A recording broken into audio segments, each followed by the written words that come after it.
E5 TV news కు స్వాగతం. ముందుగా హెడ్లైన్.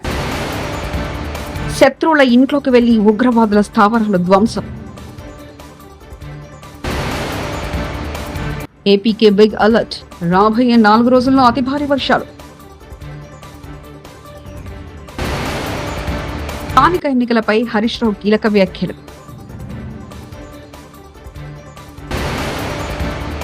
ఏ డైలాగైనా అవలీలంగా చెప్పే గొప్ప నటుడు కోట శ్రీనివాసరావు, మోహన్ బాబు.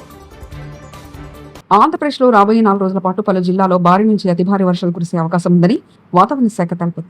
బంగాళాఖాతంలో ఉపరితల ఆవర్తనంతో పాటు ద్రోణి ప్రభావం కొనసాగుతుందని, దీనివల్ల భారీ వానలు పడే అవకాశం ఉందని విశాఖ వాతావరణ కేంద్రం అధికారులు వెల్లడించారు. భారత పార్లమెంట్ వర్షాకాల సమావేశాలు నేటి జూలై 20 నుంచి ప్రారంభమయ్యాయి. ఈ సందర్భంగా ప్రధానమంత్రి నరేంద్ర మోదీ పార్లమెంట్ ప్రాంగణం నుంచి ప్రసంగించారు. దేశ భద్రత, సైనిక శక్తి, ఆర్థిక వ్యవస్థ, సైన్స్ అండ్ టెక్నాలజీ, వ్యవసాయ రంగంలో జరుగుతున్న అభివృద్ధి గురించి ఆయన మాట్లాడారు.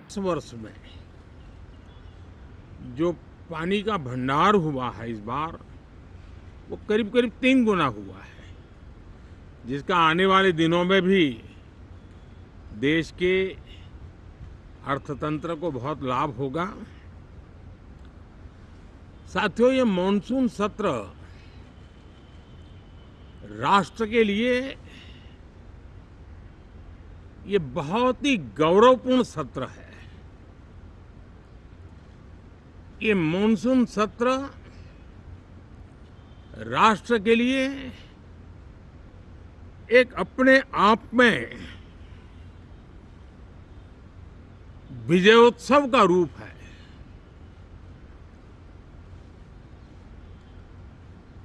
और जब मैं कहता हूं कि सत्र राष्ट्र गौरव और विजयोत्सव का सत्र है, तो सबसे पहले तो मैं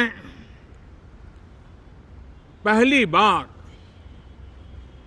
इंटरनेशनल स्पेस स्टेशन पर भारत का तिरंगा झंडा वहां लहराना, ये हर देशवासी के लिए गौरव की पल है. देश में साइंस टेक्नोलॉजी के प्रति, इनोवेशन के प्रति नया उमंग और उत्साह भरने वाली ये सफल यात्रा रही है. और पूरे सांसद కేసీఆర్ ముఖ్యమంత్రి అయ్యాక తెలంగాణలో ఎకరం అమ్మితే ఏపీలో 10 ఎకరాలు కొనే పరిస్థితి వచ్చిందని చంద్రబాబు నాయుడు చెప్పాడు. కానీ పరిస్థితి ఇప్పుడు మారిపోయింది. రేవంత్ 2 ఏళ్ల పాలనలో మొత్తం ఉల్టా అయి భూముల రేట్లు తగ్గిపోయాయి. రేవంత్ రెడ్డి ఇంకో 2 ఏళ్లు ఉంటే పాత రోజుల్లో ఏపీలో ఎకరా కొనాలంటే తెలంగాణలో 10 ఎకరాలు అమ్మే పరిస్థితి వస్తుందంటూ హరీష్ రావు వ్యాఖ్యానించారు. తెలంగాణలో ఎకరం అమ్మితే ఆంధ్రలో 10 ఎకరాలు వస్తుంది అని ఎవరన్నారు? చూసిందా మీరందరూ? ఇప్పుడు రేవంత్ రెడ్డి వచ్చి 2 ఏళ్లు కాలే, సీన్ రివర్స్ అయింది. అయిందాకా లేదా? మొన్న నేను సిద్దిపేట పోయినా, గంగాపూర్ అని చిన్నకోడూరు మండలం గంగాపూర్ ఊరికి పోయినా. ఒక మన కార్యకర్త చనిపోతే మాట్లాడించడానికి పోయినా. కొద్దిసేపు మాట్లాడినాక కూర్చున్నా. ఏం సంగతి అన్నాక ఎరువులు ఈ బాధలన్నీ చెప్పుకుంటా, ఎవడైనా లగ్గం ఉండి అమ్ముకుందామంటే భూమి అమ్మతలేదు సార్. ఏమైతుందంటే 40 లక్షలకి అడుగు తీయలేదు, ఇప్పుడు 20కి ఇస్తామంటే కూడా ఎవడత్తలేడు అన్నాడు. అంటే ఇప్పుడు ఏమైంది? సీన్ రివర్స్ అయింది. ఆడ చంద్రబాబు నాయుడు అయింది, రేవంత్ రెడ్డి అయింది. ఇప్పుడు ఏమైతుంది? ఇప్పుడు మళ్ళా ఆంధ్రలో ఎకరం అమ్మితే తెలంగాణలో 2 ఎకరాలు వస్తుంది. అయిందా లేదా? గజ్వేల్లో మీ అందరికి అనుభవమే ఉంటుంది. రేట్లు తగ్గినాయా పెరిగినాయా? ఎంత తగ్గినాయి? సగానికి సగమైంది. ఇంకా 2 ఏళ్ళు ఉంటే ఇంకేమవుతుందో? దోసార్లు సగమైంది. ఈ రేవంత్ రెడ్డి ఇంకో ఏడాది 2 ఏళ్ళు ఉంటే ఇంకెంత తగ్గుతుంది? బేరాలు బంధు, కార్లు గుంజుకపోతుర్రు, మోటార్ సైకిళ్లకు ఇన్స్టాల్మెంట్లు లేవు, దుకాన్లు బంద్ అయిపోయినాయి, డీజిల్ కు పైసలు లేవు, బేరాలు లేవు, కొత్తగా ఇల్లు కట్టేవాడు లేడు, ప్లాట్ కొనేటోడు లేడు. ఎవడన్నా అవసరం పడి భూమి అమ్ముకుందామంటే కొనే దిక్కు లేదు. నిజమేనా? ఇది రేవంత్ రెడ్డి పాలన పుణ్యం. ఇటీవల కోట శ్రీనివాసరావు అనారోగ్యంతో మృతి చెందిన విషయం తెలిసిందే. ఆయన మరణ వార్త విని తీవ్ర దిగ్భ్రాంతికి గురయ్యారని నటుడు మంచు మోహన్ బాబు తెలిపారు. తన బ్యానర్ లో వచ్చిన చాలా సినిమాలో కోటతో కలిసి నటించానన్నారు. ఆయన విలన్ గా, కమెడియన్ గా, ఏడలాగిన అవలీలగా చెప్పే గొప్ప నటుడు కోట అని మంచు మోహన్ బాబు అన్నారు. ఆయన ఆత్మకు శాంతి కలగాలని ఆ దేవుని ప్రార్థిస్తున్నట్టు చెప్పారు. చెందిన రోజున నేను హైదరాబాద్లో లేను, దాదాపు ఒక 1000 మైళ్ళ దూరంలో ఉన్నాను. అది తెలిసి దిగ్భ్రాంతి చెందాను. అంటే కన్నప్ప సినిమా రిలీజ్ అయిన రోజున ఫోన్ చేసి, ఏమయ్యా చాలా బాగుందంట, మేము ఒకసారి ఏమయ్యా అనుకుంటుంటాం. మోహన్ బాబు గారు మిమ్మల్ని ఏమయ్యా అన్న పర్వాలేదా అంటుంటాడు. దాని ఉంది కోట, ఈరోజు సంబంధం కాదు మంది. బిడ్డకు మంచి పేరు వచ్చింది, నీ ఆశీస్సులు నువ్వు చూద్దు అయ్యే సినిమాను కూడా చెప్పాను. ఆ తర్వాత ఈ సంఘటన జరిగింది. మా ఇద్దరిది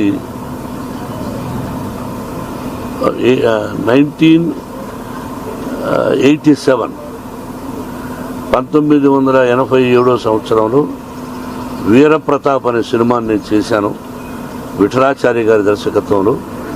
దానిలో మాంత్రికుడి వేషానికి పిలిపించి గెటప్ వేసి ఆ పిక్చర్లో మెయిన్ విలన్గా అవకాశం ఇచ్చాను. నా బ్యానర్లో, బయట బ్యానర్లో కానీ మేము కలిసి చాలా పిక్చర్స్ చేశాం. ఒక గొప్ప నటుడు ఏ డైలాగునైనా అవలీలగా చెప్పగలడు, అటు విలన్ గాను కామెడీ గాను ఒక డిఫరెంట్ టైప్ ఆఫ్ మాడ్యులేషన్లో చెప్పగలిగిన మంచి నటుడు మన కోట శ్రీనివాసరావు. నా కుటుంబానికి అతి సన్నిహితుడు. అతని మరణం నా కుటుంబానికే కాక సినిమా పరిశ్రమకు కూడా చాలా తీరని లోటు. వారి ఆత్మకు శాంతి, వారి కుటుంబానికి మనశ్శాంతి కలగాలని కోరుకుంటున్నాను. Thank you. Cantonment Congress MLA Shri Ganesh పై గుర్తు తెలియని వ్యక్తులు దాడి. హోంమంత్రి రేవంత్ పాలనలో అధికార పార్టీ ఎమ్మెల్యేకే రక్షణ కరువు. తానాకలోని ఆర్టీసీ హాస్పిటల్ సమీపంలో వాహనంపై దూసుకొచ్చిన సుమారు 50 మంది దుండగులు. అడ్డుకోబోయిన గన్మెన్ల చేతిలో నుంచి వెపన్ లాక్కోవడానికి ప్రయత్నించిన దుండగుల బారి నుంచి తప్పించుకుని ఓయి పోలీస్ స్టేషన్ కు చేరుకొని కంప్లైంట్ ఇచ్చిన ఎమ్మెల్యే శ్రీ గణేష్. అన్ని బండ్లే ట్రిపులే, ఓడని ఒక బండ్ల ఇద్దరు, ఒక బండ్ల ముగ్గురు ఉంటారు. అన్ని ఉన్న బండ్లన్నీ ముగ్గురే. సైరన్ వేస్తే జరుగుతుందేమంటే ఇవాళ అట్టనే బ్లాక్ చేసుకుని ముందుకు వచ్చి ముందు పోయి బండి ఆపి మా బండ్లు ఆపి ఇటుకెళ్ళి ఈడు అటుకెళ్ళి వాళ్ళంతా చేస్తే నాకు డోర్ ది అనేసి అద్దం తీస్తే అద్దం తీస్తలేదు. అద్దం నుంచి వీళ్ళు వచ్చి గన్మెన్లు వచ్చి నిలబడితే గన్మెన్ల మీదకి గన్ను గుచ్చుకోవడానికి లేదు. కొంతమంది మీతో వచ్చేసి నా మీద గ్లాస్ తీసి అటాక్ చేయాలని చూస్తుంది. ఇది జరిగిన విషయం. దానికి ఏమైంది, వీళ్ళు కన్మెన్లు వాళ్ళు ఇదైతుంటే వీళ్ళు దోస్తున్నారంటే నేను ఏం చేసిన మా డ్రైవర్ చేపించినాడు, వెళ్ళిపోదాం వీడు మనం అటాక్ చేయాలని డిసైడ్ అయిపోయారని చెప్పి నేను బండి తీసుకుని వస్తుంటే మేము 100 డైల్ చేస్తే 100 కలవకుంటే అప్పుడు ఇన్నే పోలీస్ స్టేషన్ ఉంటే పోలీస్ స్టేషన్కి వచ్చిన మన ఇట్లనే ఎక్కువ మనకు తెలియదు. వీళ్ళని బ్లాక్ చేసి మనది ప్రీ ప్లాన్డే ఉంది. ఇది ఎవరు ఉన్నా కూడా యాక్షన్ తీసుకోవాలి. యాక్షన్ తీసుకోవాలి పోలీస్ స్టేషన్. ఆర్మీ అభ్యర్థులకు ఉచిత శిక్షణ ఇవ్వడం అభినందనీయం. ఉప్పల వెంకటేష్ గుప్తా. హైదరాబాద్ ఆర్మీలో చేరిన దేశ రక్షణ చేసేందుకు ముందుకొస్తున్న యువతకు ఉచిత ఆర్మీ ఫిజికల్ ఫిట్నెస్ శిక్షణ ఇస్తూ ఆర్మీకి అర్హతలో మొదటిదైన హెల్త్ చెకప్, ఆ చెకప్ ను కూడా ఉచితంగా అందిస్తున్న దిల్సుఖ్నగర్ నందు army physical fitness academy director Nandu Nayak ను అభినందిస్తున్నామని Uppala charitable trust chairman, mission Bhagiratha మాజీ డిప్యూటీ చైర్మన్ ఉప్పల వెంకటేష్ గుప్తా అన్నారు.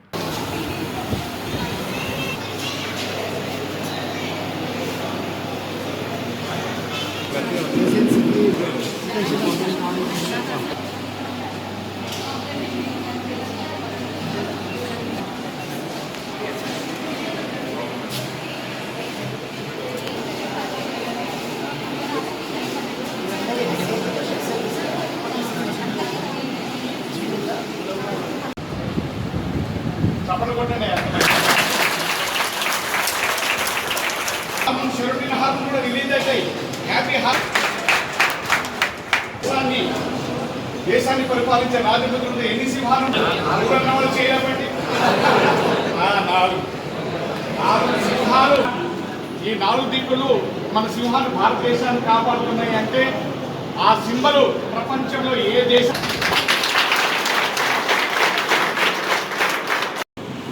ఉపాధి ఉద్యోగ అవకాశాల వైపు మళ్లిస్తూ కొన్ని సంవత్సరాల నుండి మిత్రుడు నాకు పరిచయమైన తర్వాత ఆ సందర్భంలో నేను ఏదో అనుకున్నా 100, 200, 300 మందో అక్కడ ఏదో ట్రైనింగ్ అవుతుంది అనుకున్నా. ఒకరోజు ఆ గ్రౌండ్కి వెళ్తే సుమారుగా 2500 మంది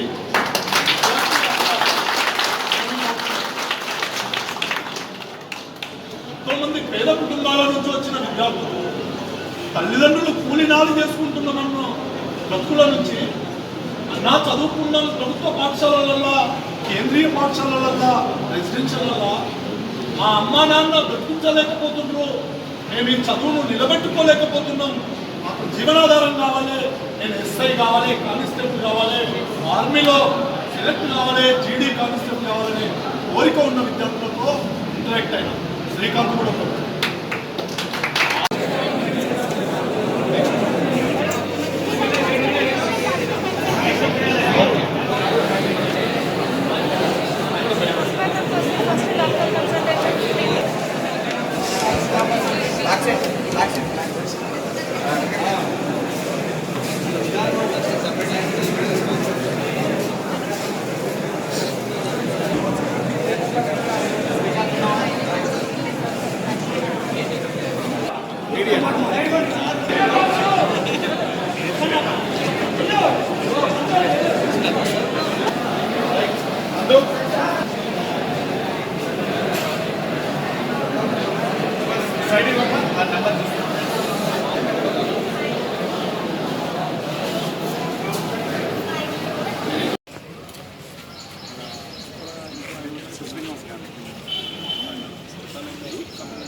ఇటీవల మృతి చెందిన కుటుంబాలను పరామర్శించిన ఎమ్మెల్యే చింతా ప్రభాకర్ కొండాపూర్ మండలంలోని మారేపల్లి, గంగారం, తమ్మయ్యబాయి తండా, హరిదాస్పూర్ గ్రామాల్లో ఇటీవల అనారోగ్యంతో మరణించిన కుటుంబాలను సంగారెడ్డి ఎమ్మెల్యే చింతా ప్రభాకర్ గారు పరామర్శించారు. వారి కుటుంబాలకు బీఆర్ఎస్ పార్టీ అండగా ఉంటుందని ఎమ్మెల్యే చింతా ప్రభాకర్ గారు ధైర్యం చెప్పారు. ఏ సమస్య ఉన్నా తన దృష్టికి తీసుకురావాలని, తాను అండగా ఉంటానని భరోసా కల్పించారు. మారేపల్లి గ్రామంలో మాజీ ఎంపీ మనోజ్ రెడ్డి, తండ్రి నారాయణ రెడ్డి అనారోగ్యంతో మృతి చెందగా నేడు ఎమ్మెల్యే చింతా ప్రభాకర్ గారి కుటుంబాన్ని పరామర్శించారు. గంగారం బీఆర్ఎస్ పార్టీ గ్రామ శాఖ అధ్యక్షులు ప్రేమ్ కుమార్ మృతి చెందడంతో వారి కుటుంబాన్ని పరామర్శించారు.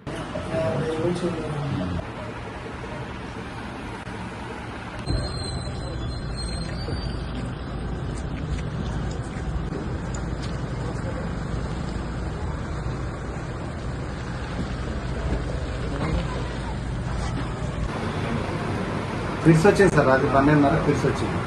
ఫిట్స్లోనే మనకు వాళ్ళకి ఎంత చెప్పిన వాళ్ళు మనకు సపోర్ట్ చేయాలి. శత్రువుల ఇంట్లోకి వెళ్లి ఉగ్రవాదుల స్థావరాలు ధ్వంసం.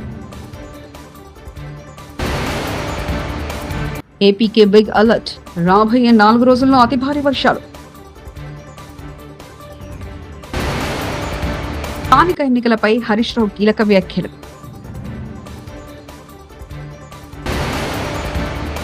ఏ డైలాగైనా అవలీలంగా చెప్పే గొప్ప నటుడు కోట శ్రీనివాసరావు, మోహన్ బాబు.